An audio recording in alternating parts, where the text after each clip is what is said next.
The rush of blood in my ears nearly drowned out everything as Rick's voice thundered through the diner, halting every breakfast conversation mid-sentence. You know she can't pay, yet you serve her anyway. Do you want your wages docked? His finger stabbed toward my chest, then swung toward the small, yellow-jacketed figure curled in the far corner booth. Time seemed to pause. 30 pairs of eyes flicked between us, construction workers frozen with forks halfway to their mouths, elderly couples stalled in mid-chew, even Martin, the line cook, staring out through the service window. The little girl's shoulders hunched even tighter, her gaze locked on the untouched egg sandwich I'd just set down. The shame radiating from her small frame hit me like a weight in my chest. In that instant, I knew everyone in that diner saw exactly what Rick wanted them to see, some naive waitress breaking rules for a charity case. What they couldn't see were the carefully counted coins she brought each day, or the way her eyes kept darting toward the door as she ate. My name's Vera. I'm 27, a waitress paying my way through night school.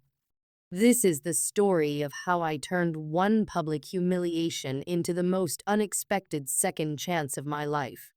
For 3 years, I'd shown up at the Waverly Diner at 5 a.m., ready for the morning rush, construction crews, teachers, retirees scraping by on fixed incomes.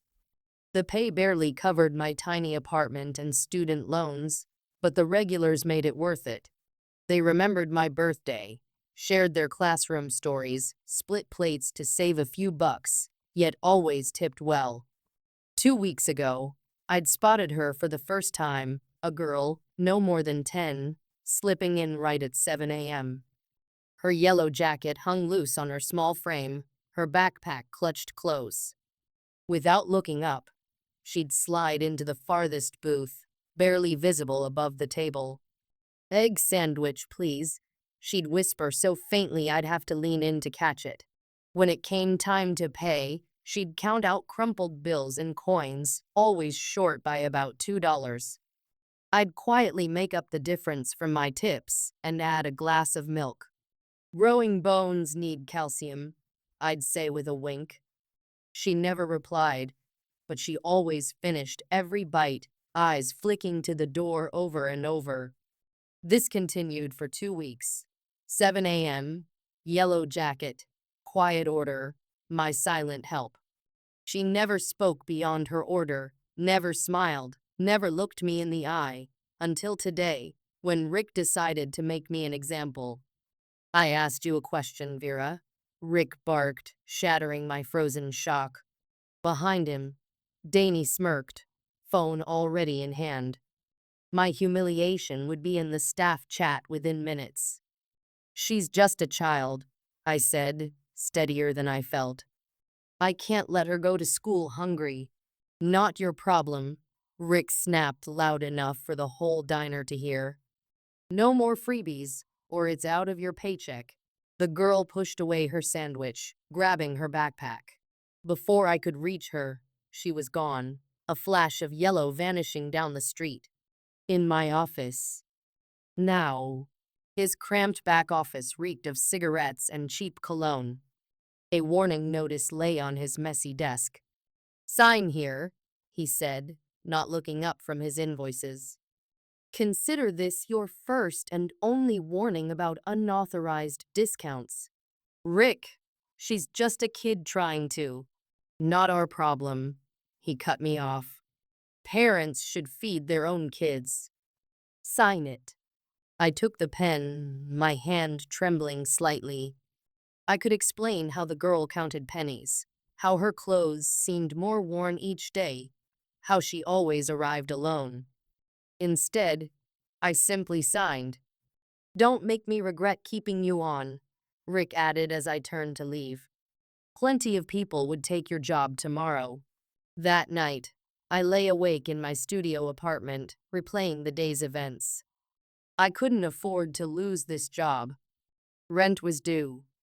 Student loans weren't going anywhere, and waitressing positions that accommodated night classes were hard to find.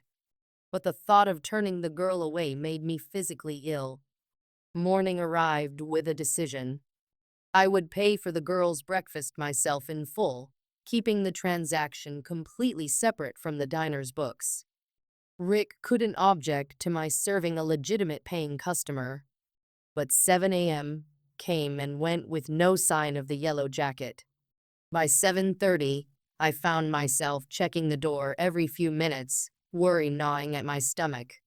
Had Rick's public humiliation scared her away? Was she sick?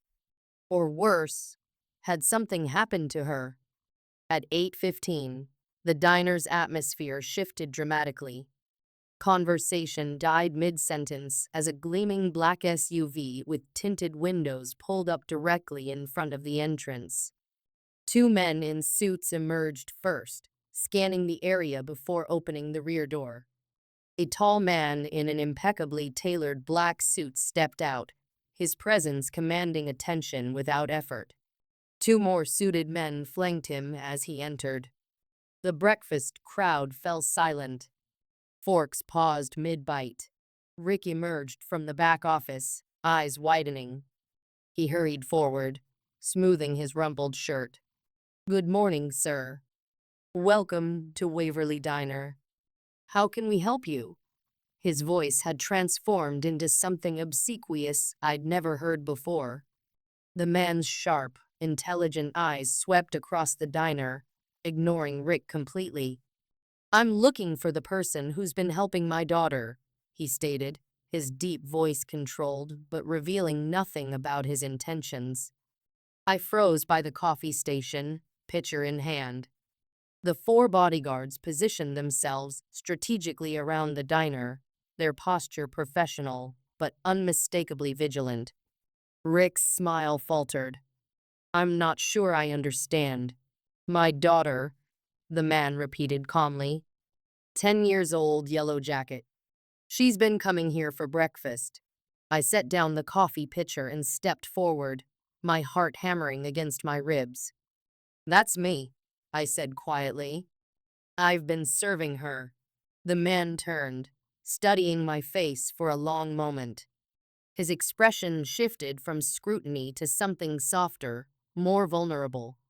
"She hasn't eaten breakfast outside our home since her mother died," he said. "You're the first person she's spoken a complete sentence to in 3 years." The diner remained absolutely silent. Even the kitchen sounds had ceased. "I didn't know," I whispered. The man approached, extending his hand. "Nathan Fraser."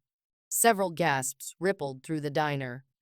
Even I recognized the name, Nathan Fraser, tech investor and philanthropist whose face occasionally graced business magazines. "My daughter is Emily," he continued. "After her mother's accident, she developed selective mutism.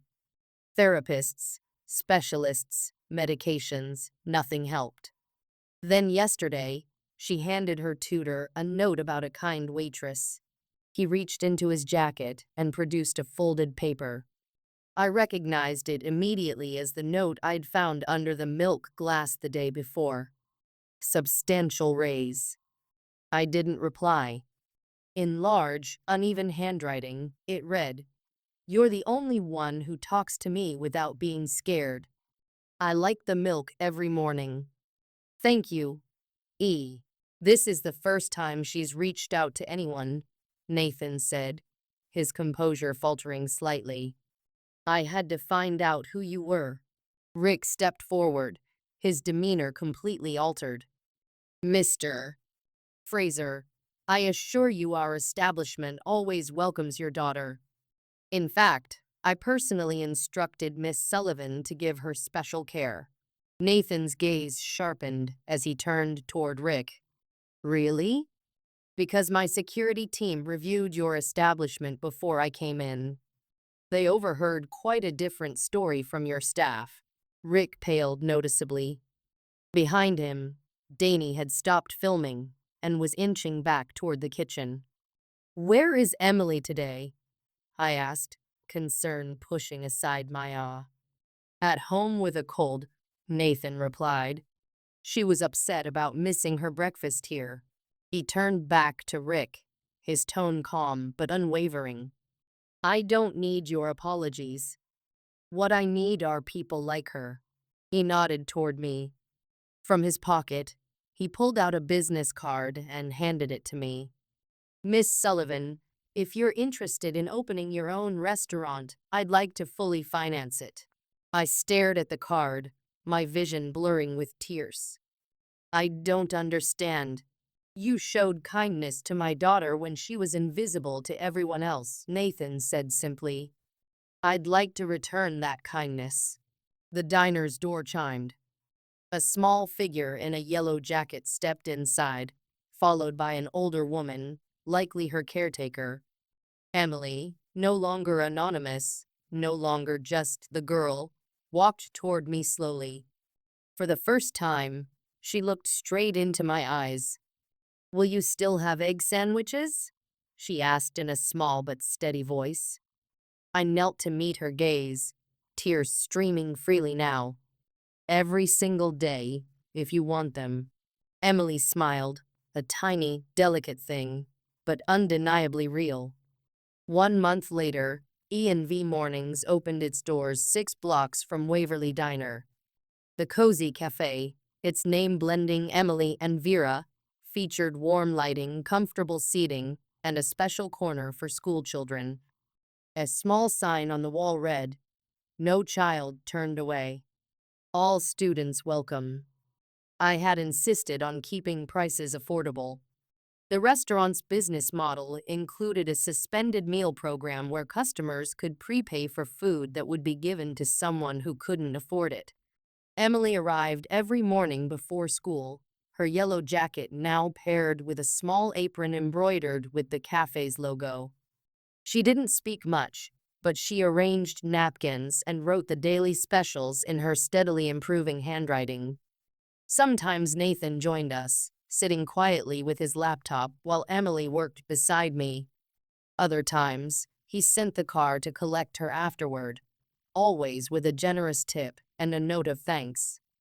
Rick had sent me a long email apologizing and offering me my old job back with a Several former Waverly Diner regulars now visited E&V in the mornings instead.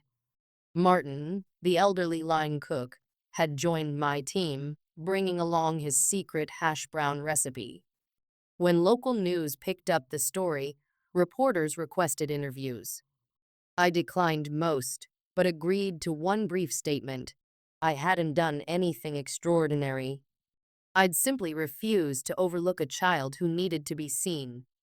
The reporter pushed for more about Nathan Fraser's involvement and the cafe's financial arrangement. I smiled. This isn't about money. It's about creating a place where kindness is the norm, not the exception. On quiet afternoons, I sometimes caught Emily watching me with a thoughtful gaze.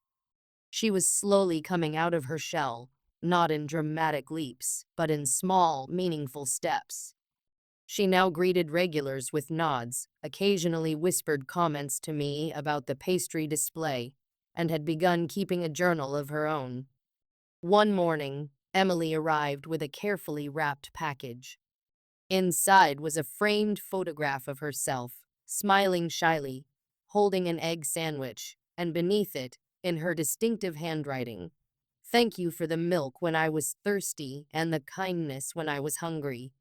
I hung it behind the counter, a quiet reminder that sometimes the most important acts of kindness are the ones no one else notices. Last week, I saw Rick through the cafe window, standing across the street, watching our busy morning service. Our eyes met briefly before he turned away. I felt no satisfaction in his unease, only gratitude that his public humiliation had led to this unexpected second chance. Emily tugged at my apron, pointing to a new customer who had just walked in, a young boy, maybe 12, with worn shoes and cautious eyes. Without a word, she took an egg sandwich and a glass of milk from the counter and carried them to his table herself. As I watched her small gesture, I realized something profound. When we are publicly shamed for our compassion, we have two choices: retreat into self-protection or double down on kindness. Emily had shown me to choose the latter, and in doing so, had helped me find not only a new career but a purpose. The boy looked at Emily with surprise as she set down his breakfast. She didn't say a word, just gave him a tiny nod of understanding before returning to my side. Sometimes the quietest voices teach the loudest lessons about courage, about resilience, and about the unexpected ways justice eventually finds its way back to us all.